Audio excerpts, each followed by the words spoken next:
Dear students, in this section we will see hardware architecture of an embedded system. So every embedded system consists of a built-in hardware which is built around a central processing unit, that is called as the CPU. Okay, and the hardware also contains the memory chips on which the software is loaded. The embedded system architecture can be represented in a layered architecture. So it is having a 3 layers.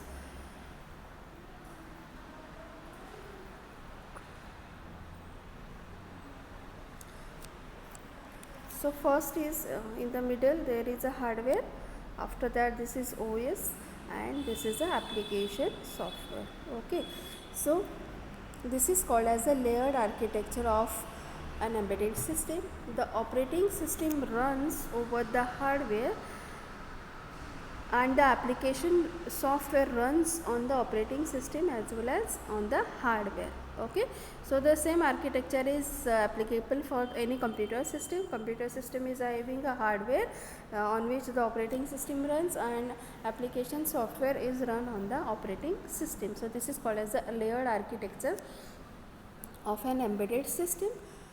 And this is the hardware architecture of embedded system, which consists of these components. The components are central processing unit, memory unit, input devices, output devices, communication interfaces, and application specific circuitry.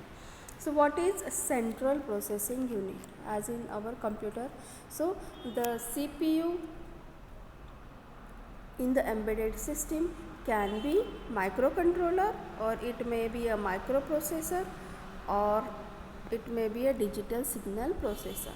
So a microcontroller is a low cost processor, and it is having all the hardware inbuilt on the IC, like it is having a memory, serial communication interfaces, and analog and digital converter. And microprocessor is also a system, but if we are using the microprocessor, then we have to use the external components, external hardware components. Next is the memory unit. So the memory is categorized as read only memory and random access memory. As the name of this read only memory suggests, we can only read from the ROM, and in the random access memory we can read as well as write, but the contents of the RAM is erased if the power is switched off, means it is a volatile memory. Okay, whereas the contents of the ROM is written even if the power is switched off. Okay, so all the softwares which are needed by an operating system are stored into the ROM. Next is input devices. So unlike the desktop or laptop computer, the input devices to an embedded system have very limited capability. Okay, so many embedded systems have only small keypad where we can press a key and that will give a command. In some cases we can only use the digits, or in some cases we can use only the letters, or an embedded system used to control